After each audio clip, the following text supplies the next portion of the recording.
Hermanos y hermanas en Cristo Jesús, amigos que nos acompañan, a todos les damos la bienvenida y tenemos alegría de seguir conociendo al Señor. ¿Cómo lo conocemos? A través de la verdad. Solamente podemos conocer en plenitud a Dios como Él se revela a través de las Sagradas Escrituras. Y hemos llegado a una sección de los atributos de Dios, una sección particular. A tal punto que en cierto aspecto estamos en una serie dentro de la serie Atributos de Dios. ¿Cuál sería esa serie? La plenitud de Dios. Realmente la sustancia, la esencia, estos términos que son para comprensión nuestra, que nos quieren en cierto aspecto dar una visión de quién Dios es, comprendiendo la complejidad del tema, que solamente se puede creer a través de el Espíritu Santo con la fe que Dios da, pero que nuestra mente finita se ve desbordada. ¿En qué realidad? Dios es uno. Y siendo un solo Dios, tiene la plenitud de su esencia tres personas distinguibles: el Padre, Jesús el Hijo y el Espíritu Santo, como se cubrió la semana anterior. Invitamos a aquellos que lo deseen a afirmar dicha enseñanza tan importante. Y como tenemos el interés de confirmar dicha declaración, vamos a estar hoy cubriendo a Dios en Jesucristo. Dios el Hijo. Jesús, el Cristo, es Dios. Y nosotros brevemente vamos a defender esta declaración con pasajes de las Sagradas Escrituras, Antiguo y Nuevo Testamento. Lo hemos dicho varias veces, lo reiteramos, no es un estudio exhaustivo. No son todos los pasajes que demuestran la divinidad de Jesús. Son algunas escrituras seleccionadas.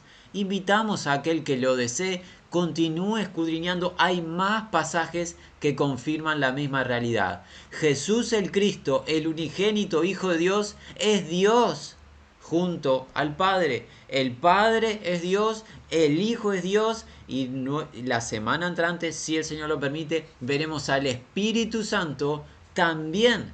En esta realidad, el Espíritu de Dios es Dios, la plenitud de Dios, un solo Dios con tres personas que se distinguen, se diferencian: el Padre, el Hijo y el Espíritu. Invitamos a ir al Antiguo Testamento, al libro del profeta Isaías. Anticipo de la profecía de Dios del Redentor que habría de venir. Como dice la Escritura en el capítulo número 7, versículo 14. Por tanto, el Señor, y esta palabra que se traduce Señor, o sea, Adonai, Adonai el Señor mismo os dará a vosotros ¿qué? Señal. He aquí, prestar atención, cada vez que vemos la palabra de aquí, presten atención. He aquí que la Virgen concebirá y dará a luz, o sea, parirá en el literal, hijo. Y será su nombre Immanuel, o sea, Emanuel. ¿Qué significa esa palabra? Con nosotros, Dios. Una joven virgen, una joven que no conoció varón. El Nuevo Testamento nos cuenta de esa joven Miriam, o María en nuestra lengua, desposada, comprometida con varón piadoso y justo José. Esa joven virgen daría a luz un hijo. O sea que el hijo que se formó en el vientre de dicha joven no fue por la unión íntima entre Miriam y su prometido José, sino el poder de Dios a través del Espíritu Santo hizo concebir a esta joven una criatura en su vientre, un varón. Pero lo peculiar de este varón que es declarado con nosotros Dios. Por ende, la criatura en el vientre de Miriam o de María no era cualquier persona, sino Dios encarnado. Con nosotros Dios. Y nótese, si tenemos algún oyente en esta oportunidad de tradición hebrea, nótese que no estamos comenzando con el Nuevo Testamento y la lectura, sino que nos estamos apoyando en la profecía de Dios a través de su siervo Isaías. Estos son textos hebreos, los del Nuevo Testamento también lo son, pero los textos sagrados hebreos, las Sagradas Escrituras, confirman que el varón que habría de nacer en el vientre de la joven virgen por el poder del Espíritu Santo, sería Immanuel o Emanuel, con nosotros Dios. Adelantémonos al capítulo 9 de este mismo libro. El profeta, inspirado por el Espíritu de Dios, declara en el versículo 6. Nosotros estamos leyendo el mismo texto un poquito más literal al hebreo. Dice así: porque niño es nacido a nosotros, hijo es dado a nosotros, será el dominio o el gobierno sobre su hombro. O sea que este niño iba a cargar con gobierno, con dominio, con autoridad. Y será llamado su nombre. ¿El nombre de quién? Del niño que era dado a el pueblo. Está hablando de este niño que ha de venir y que será dado como un obsequio al pueblo. Ese niño gobernador va a tener este nombre: admirable, consejero, Dios poderoso, y ¿qué más? Padre eterno, príncipe de paz. El nombre del niño denota quién es el niño. No es cualquier niño, no es como el resto de los seres humanos nacidos en esta tierra. Es Dios encarnado. Es el Dios de poder, es el Dios poderoso y es el Padre de las edades. O sea que es la fuente de toda creación, porque es el Padre de la eternidad. De Él proviene la vida y de Él proviene el hombre mismo. Es la raíz. Pero es un niño. ¿Por qué? Porque Jesús es Dios eterno que se encarnó hace unos 2000 años. Y a la eterna divinidad, a la eterna deidad que habitó para siempre junto al Padre sin inicio, se añadió la humanidad de Jesús de Nazaret. Jesucristo, el Hijo de Dios, no tiene comienzo de días, no tiene fin de los mismos. Y esto ya lo vamos a ver en el siguiente pasaje, pero agreguemos, nos quedó sin leer el versículo 7. Como dice la promesa, la profecía del Dios vivo, que va a haber que abundancia de su dominio y paz no tendrán término sobre el trono de David y sobre su reino, para afirmarla y establecerla, la paz y el dominio, con juicio y justicia desde este momento hasta siempre. ¿Quién va a hacer posible esta magnífica profecía? El celo de Jehová de los ejércitos hará esto. Por ende, Jehová es quien está declarando al niño como Dios poderoso y como el Padre eterno. Por ende, el eterno yo soy declara que el niño que ha de nacer es el Padre eterno y es el Dios poderoso. Nótese que no hay incongruencia, sino que el Dios Padre, el Dios eterno, declara a Jesucristo como Dios. Personas distinguibles, pero la misma esencia, el único Dios en Cristo Jesús. Pasemos al libro de Miqueas, en el Antiguo Testamento, en el capítulo número 5, para comprender esta realidad, porque muchos tropiezan. Bueno, ¿cómo puede ser que Jesucristo sea Dios si nació hace 2000 años y está registrado su nacimiento? Realmente nació.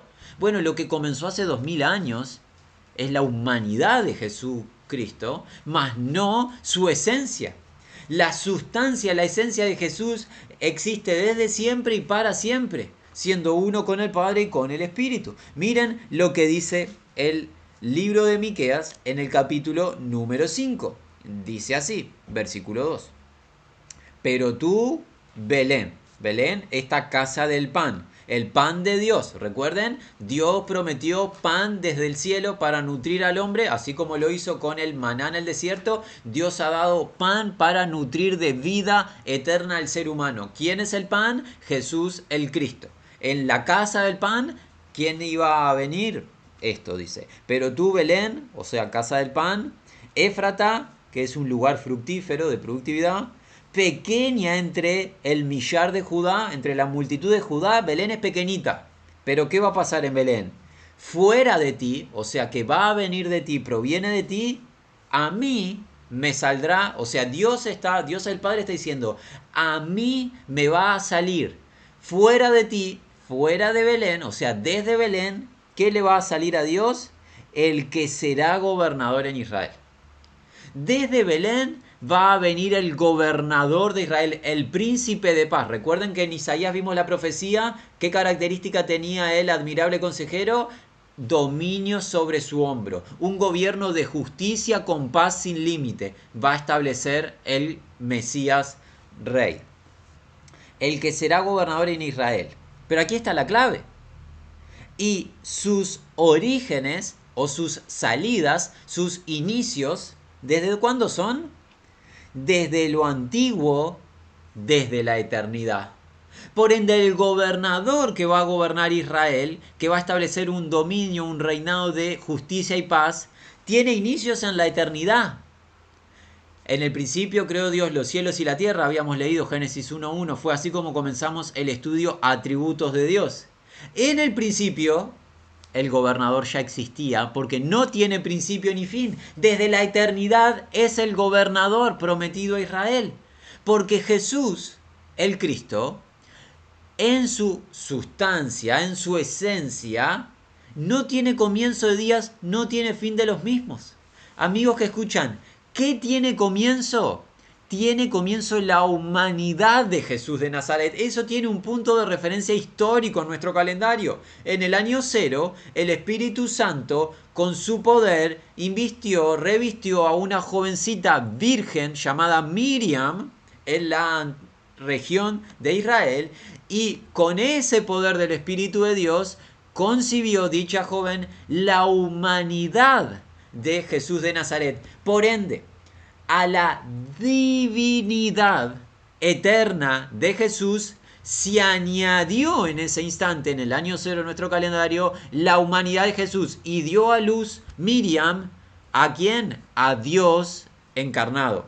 La divinidad se encarnó, se añadió humanidad a lo que existió desde siempre y para siempre. Jesucristo no tiene inicio, tampoco tiene fin, porque es Dios el Eterno, es el Padre eterno, es el Dios poderoso, es aquel que sus salidas o sus orígenes desde la antigüedad, desde la eternidad, lo que habla de no hay comienzo, tampoco hay fin.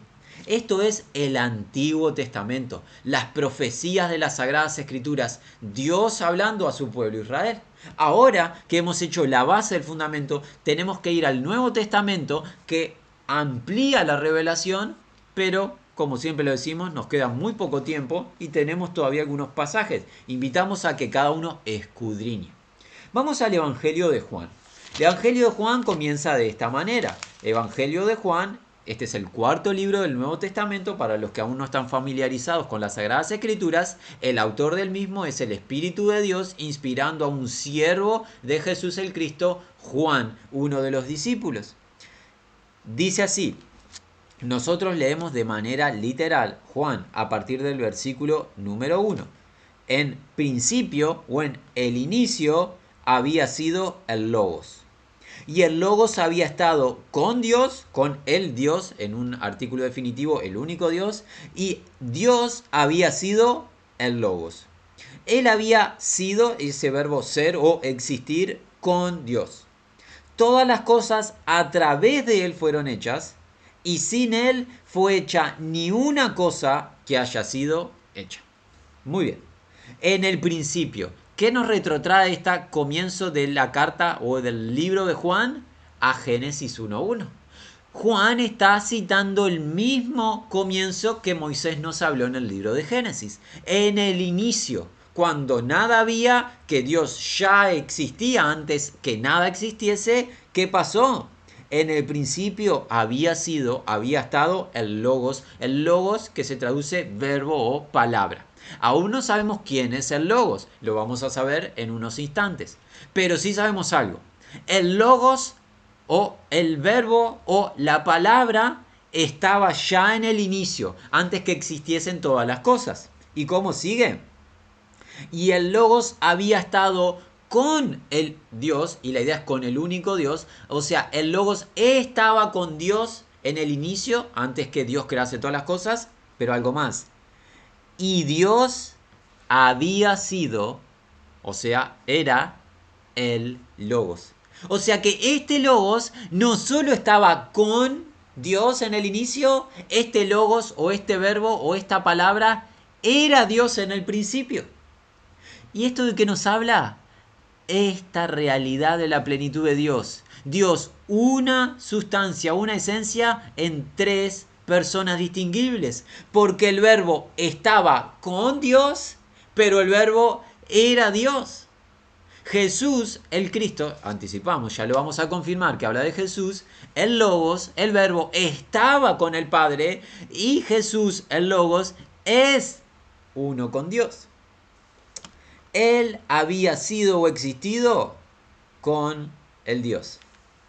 Todas las cosas a través de Él. ¿Quién es Él? El Logos, el verbo, la palabra. Todas las cosas a través de Él fueron hechas. Y sin el logos, sin el verbo, sin la palabra, ni una cosa que haya sido hecha hubiese sido hecha, es la idea. Por ende, la fuente de la creación, ¿cuál es? El logos, la palabra, el verbo. En otro libro, el libro de Colosenses, en el capítulo 1, invitamos a que todos lo lean, no lo vamos a hacer hoy nosotros por un tema de tiempo. En el libro de Colosenses, Pablo añade no solo de Jesús el Cristo como la fuente de la creación, que Dios utilizó para hacerlo todo, lo hizo todo a través de Jesús el Cristo, sino además se nos cuenta tanto en Colosenses, y la idea del libro de los Hebreos es la misma, que en Cristo las cosas son unidas o sostenidas. La realidad de la existencia del universo es solamente por Cristo, el Hijo de Dios, quien es Dios. Sin Cristo, la vida es inviable porque las cosas no permanecen unidas, ni son sustentadas. El logos, el verbo, la palabra es quien creó las cosas, pero quien mantiene unidas las cosas y sustenta las cosas. Nosotros existimos y permanecemos porque el logo así lo ha determinado. Ahora, la pregunta que alguien nos hace, y es justa esa pregunta, ¿quién es el logos? Porque aquí no ha dicho en ningún instante que el logos es Jesús, ¿verdad? No lo sabemos aún. Es buena la pregunta. Adelantémonos en la lectura, invitamos cada uno, lea todo el capítulo, lea todo el libro, Juan. Nosotros no tenemos el tiempo. Adelantémonos en la lectura hasta el 14. Sigue la enseñanza de Juan. Hay que leer versículo por versículo. Por un tema de tiempo no lo hacemos. Cada uno hágalo en su hogar, por favor. Pero adelantémonos al 14, va a quedar muy claro. Dice así. Y el logos, ¿qué logos o qué verbo, qué palabra? La misma del versículo 1. Es la misma persona a la cual está hablando. Y el logos o el verbo o la palabra son términos intercambiables. Y el logos, miren, carne se hizo. ¿Carne se hizo qué? Se encarnó. El logos había existido en el principio con Dios y el logos era Dios, ¿verdad? O sea que la esencia, la sustancia estaba desde el inicio. Pero hubo un momento en la historia que el logos se convirtió en carne. ¿Qué dijimos? A la divinidad se le añadió humanidad en el año 0 por el poder del Espíritu Santo. Pero aún no sabemos quién es el logos. Y aquí está la clave. Y habitó entre nosotros y contemplamos su gloria, una gloria como la de ¿qué? Como la de unigénito. La idea es único en su clase, inigualable. Único en su clase. Desde el Padre vino esa gloria, completo o repleto, lleno de gracia y de verdad. Ahora ya no tenemos más duda. ¿Quién es el Logos? El que se encarnó. Y el que se encarnó, ¿qué hizo? Habitó entre nosotros. ¿Quiénes nosotros? Los apóstoles, los discípulos. ¿Y quién habitó entre los discípulos lleno de gracia y de verdad? Jesús el Cristo, de quien va a continuar la enseñanza hablando Juan el Bautizador y de quien Juan el Bautizador en este mismo libro va a decir el Cordero de Dios que quita el pecado del mundo a modo de testimonio. Por ende, ¿quién es el Logos que estaba en el principio con Dios y que en el principio era Dios? El Logos es Jesús el Cristo. Por ende, ese Logos que era en el principio y que se encarnó y habitó entre nosotros lleno de gracia y de verdad, y vimos su gloria. La idea es que contemplaron los discípulos la gloria del unigénito Hijo de Dios, único en su clase, es Jesús. Ellos, los discípulos, contemplaron su gloria. La gloria que tiene el Padre, la tiene el Hijo. Recuerden, Dios es el Dios de gloria. Dicho sea paso, aún no lo vimos, lo veremos como un atributo.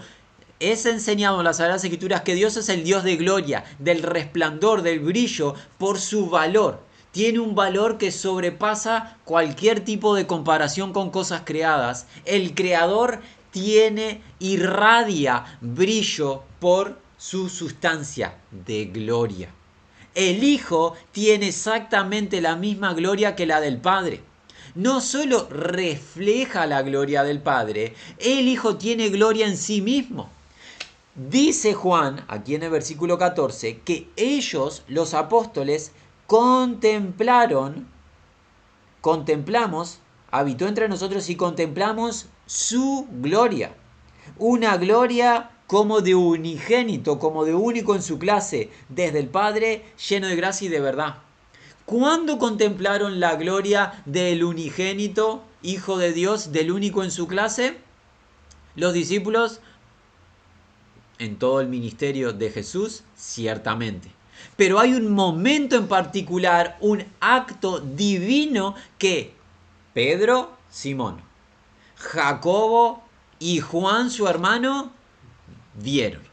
Libro de Mateo, capítulo número 17. Muy ágilmente tenemos que ver esta sección magnífica del Nuevo Testamento de las Sagradas Escrituras. Hay que escudriñarlo. Nuestra invitación es que cada uno lo haga de manera detallada.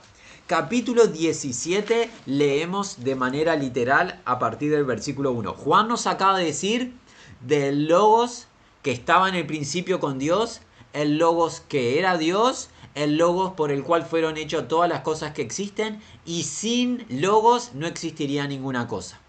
Ese Logos se encarnó y habitó entre nosotros, dijo Juan, y contemplamos su gloria como desde el Padre, lleno de gracia y verdad. La pregunta es, ¿qué tipo de gloria y cuándo la contemplaron los discípulos? En este caso Juan, junto a Simón Pedro y Jacobo. Dice así Mateo 17, versículo 1. Y después de días 6, agarró Jesús, estamos leyendo literal el texto, lo más literal posible. Agarró Jesús a quienes? Pedro y Jacobo y Juan, el hermano de él, Juan el hermano de Jacobo. Y lleva en un tiempo presente a un monte alto, apartado, aparte es el monte. Y que fue transfigurado delante de ellos. ¿Quién fue transfigurado o transformado? ¿Quién sufrió, se manifestó en él una metamorfosis? Jesús, quien tomó a Simón Pedro, a Jacobo y al hermano de Jacobo Juan, y los llevó a un monte alto, y delante de ellos se transformó, se transfiguró su presencia. ¿Y qué pasó? Resplandeció el rostro de él en la manera de ¿qué? Del sol, y las ropas de él se convirtieron blancas en la manera de la luz. ¿Qué acaba de pasar? El unigénito Hijo de Dios, delante de sus seguidores más cercanos, Simón, Pedro, Jacobo y Juan, irradió, manifestó su gloria. Juan que dijo, contemplamos su gloria como único en su clase, y realmente el testimonio de Juan es verdadero. Porque en el monte alto, el monte apartado, no sabemos cuál es el monte, no es relevante tampoco. En un monte alto y apartado, el Hijo de Dios manifestó que Él es Dios e irradió su gloria. Esto a los estudiantes de las Sagradas Escrituras enseguida los retrotrae a la experiencia que Moisés, el siervo de Dios, vivió cuando contempló la gloria de Dios. Notorio es que el Hijo manifiesta la gloria como la del Padre. ¿En qué? En que su rostro resplandece o brilla como el sol. Y nótese que el ser humano no puede fijar la vista en el sol porque perdería la vista. Si fija por mucho tiempo su mirada hacia el sol, perdemos nuestra visión por el poder y la potencia del sol. Bueno, el Hijo de Dios tiene brillo como el sol. Y las ropas del Hijo de Dios, quien es uno con Dios, son blancas como la luz.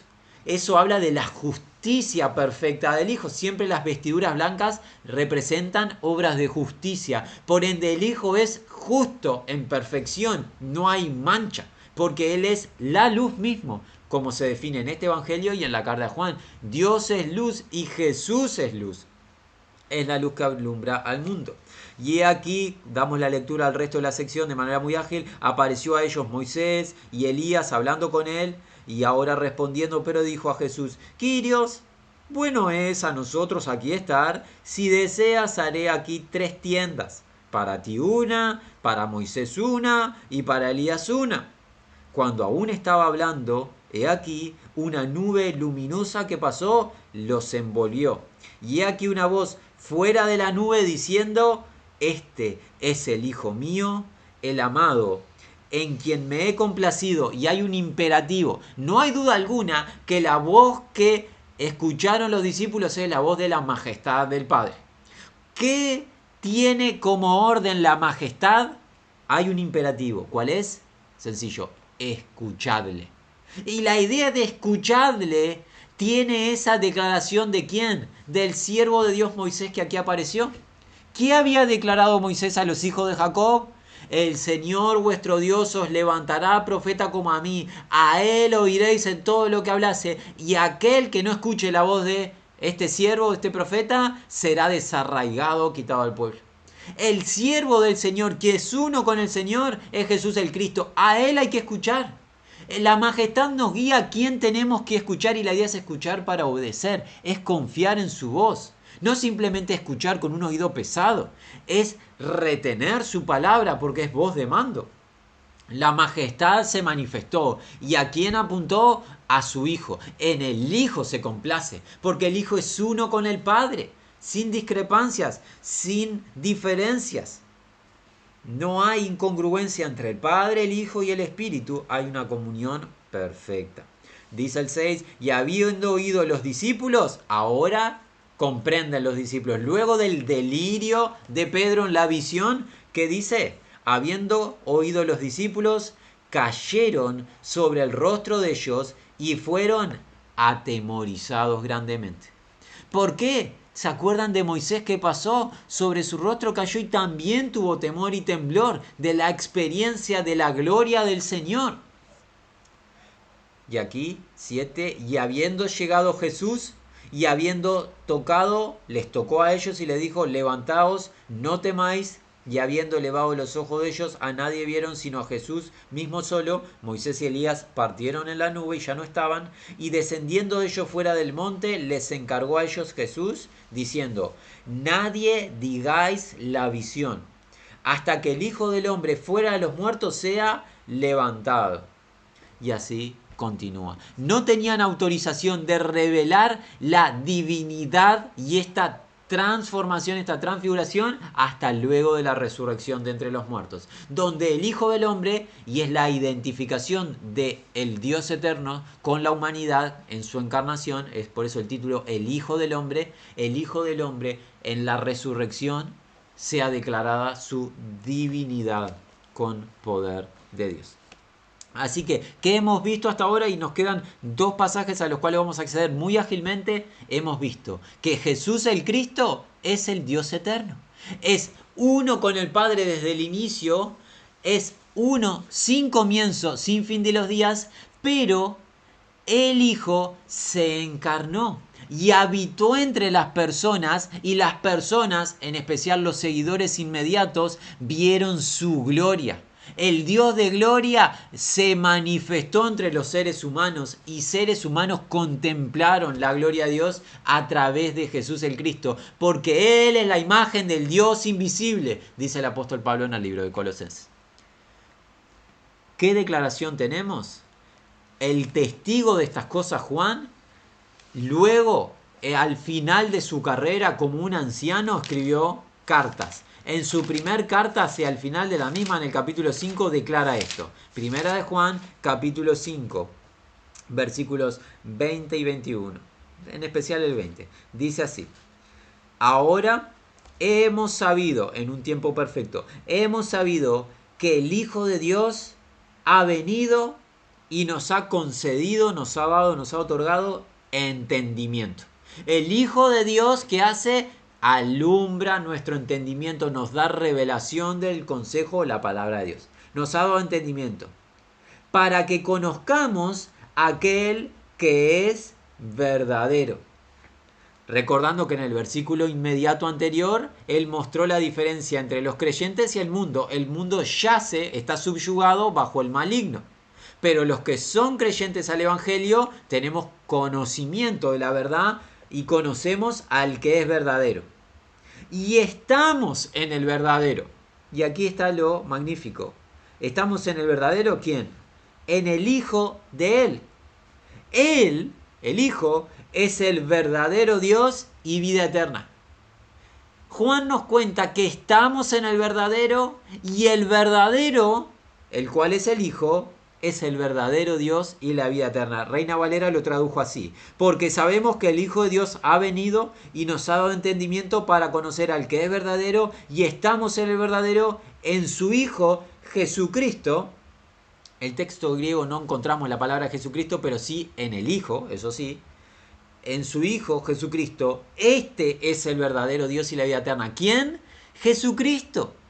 Por ende, Juan confirma que Jesús el Cristo es Dios el Eterno, es uno con el Padre, una sustancia, una esencia en personas distinguibles, el Padre, el Hijo y el Espíritu. Pero Jesús es Dios. Y esto lo vemos aquí en el versículo 20. Y para culminar, invitamos a todos a ir al libro de Apocalipsis muy ágilmente. En el capítulo 5, una visión de la realidad celestial. Miren lo magnífico que pasa. Dice así. Ahora leemos en versión Reina Valera de manera muy ágil. Vamos a ver a partir del versículo 1. Vi en la mano derecha del que estaba sentado en el trono un libro escrito por dentro y por fuera, sellado con 7 sellos. De este sentado en el trono se habló en el capítulo 4, el Padre, la majestad, del cual se encargó Juan de describir con detalles su gloria. El Padre y la majestad está sentado en el trono de gloria, de autoridad, de dominio supremo. Y vi a un ángel fuerte que pregonaba a gran voz, diciendo: ¿quién es digno de abrir el libro y desatar sus sellos? Y ninguno, ni en el cielo, ni en la tierra, ni debajo de la tierra, podía abrir el libro ni aún mirarlo. Y lloraba yo mucho porque no se había hallado a ninguno digno de abrir el libro, ni leerlo, ni de mirarlo. Y uno de los ancianos me dijo: no llores. He aquí, el león de la tribu de Judá, la raíz de David, ha vencido para abrir el libro y desatar sus 7 sellos. ¿Quién es este león de la tribu de Judá? Esta raíz, origen de David. Acá lo va a describir. Y miré y vi en medio del trono y de los 4 seres vivientes, en medio de los ancianos, estaba en pie ¿qué? Un cordero como inmolado, que tenía 7 cuernos y 7 ojos, los cuales son los 7 espíritus de Dios enviados por toda la tierra. ¿Quién es el cordero? De quien testificó Juan el Bautizador. He aquí el cordero de Dios que quita el pecado del mundo. Jesús el Cristo. Él es el cordero. Ahora, ¿cómo sigue? Con un cántico. Este es un cántico en la presencia de la majestad, ante el trono de Dios. ¿Qué van a cantar los habitantes del cielo? Esto. Cantaban un cántico diciendo: digno eres de tomar el libro, de abrir sus sellos, porque tú fuiste inmolado y con tu sangre nos has redimido para Dios de todo linaje, lengua, pueblo y nación. Y nos has hecho para nuestro Dios reyes y sacerdotes, y reinaremos sobre la tierra. Y miré, y oí la voz de muchos ángeles alrededor del trono y de los seres vivientes y de los ancianos, y su número era millones de millones, que decían a gran voz: así que todos los habitantes del cielo, sean seres humanos en gloria o sea criaturas angelicales, van a decir algo. ¿Qué van a decir? El cordero que fue inmolado es digno de tomar el poder, las riquezas, la sabiduría, la fortaleza, la honra, la gloria y la alabanza. O sea que el cordero debe ser alabado. La gloria y la honra deben ser para el cordero, que era lo mismo que se pidió para la majestad que estaba en el trono, en el capítulo 4. Lo mismo que se dijo en el capítulo 4, versículo 8, que daban gloria y honra y acción de gracias al que estaba sentado en el trono, ahora es para el cordero. Pero no culmina allí. ¿Cómo sigue? Y todo lo que está creado, y a todo lo creado que está en el cielo y sobre la tierra y debajo de la tierra y en el mar, ¿qué decía? Y a todas las cosas que en ellos hay, oí decir: al que está sentado en el trono y al cordero sea la alabanza, la honra, la gloria y el poder por los siglos de siglos. O sea que ¿a quién va dirigida? Al que está en el trono y al Cordero. Por ende, si Jesús el Cristo, el Cordero, no fuese Dios, jamás podría ir la alabanza a Él, porque es un acto abominable prohibido por la ley de Dios. Libro de Éxodo, que dicen los mandamientos del Dios vivo: no te harás imagen de ninguna cosa, ni de arriba, ni de abajo, ni de ningún lado, y no te postrarás ante ella. ¿Y aquí qué vemos? Dice así: los 4 seres vivientes decían amén, y los 24 ancianos se postraron sobre sus rostros y adoraron al que vive por los siglos de los siglos, al que estaba en el trono y al Cordero. Por ende, si Jesús no es Dios, todo esto es un acto de idolatría delante de Dios mismo. Pero ¿por qué se adora y se le da alabanza al Cordero como al que está en el trono? Porque el Cordero es uno con el que está en el trono. Una sustancia, una esencia en personas distinguibles. La plenitud de Dios en Padre, en Hijo y Dios mediante la semana entrante lo veremos en el Espíritu Santo. ¿Qué hemos visto? Muy sencillo. Jesús es Dios. Dios el Hijo. Y ahora nosotros, antes de despedirnos, queremos consultarte, amigo oyente. ¿Crees tú que Jesús es Dios? Porque si tú rechazas el testimonio que las Escrituras declaran públicamente de que Jesucristo es Dios, tu visión acerca de Jesucristo es errática. No importa si tú crees que Jesús vivió y habitó en la tierra. No importa si tú crees que Jesús hizo milagros. No importa si tú crees que Jesús fue un buen maestro o un buen profeta. Si no reconoces a Jesucristo, el unigénito Hijo de Dios, como uno con el Padre, tú no puedes alcanzar salvación. Porque Dios ha testificado acerca de su Hijo y lo dejó grabado en las Sagradas Escrituras. Y el testimonio del Hijo denota, demuestra su divinidad. Cualquier visión de Jesucristo que minimice su persona, que lo haga menos que Dios, es falsa, es errática y no proviene del Espíritu de verdad. Por ende, te posicionaría en un lugar incorrecto. Nosotros hoy hemos cubierto muy brevemente, demasiado ágil fue, pero lo hemos hecho aunque sea a modo de títulos. Gracias a Dios por ello. Hemos cubierto y declaramos que Jesucristo, en quien creemos, es uno con el Padre, porque Jesús el Hijo es Dios. Para el que lo desee, la invitación queda dispuesta para la semana entrante ver al Espíritu Dios.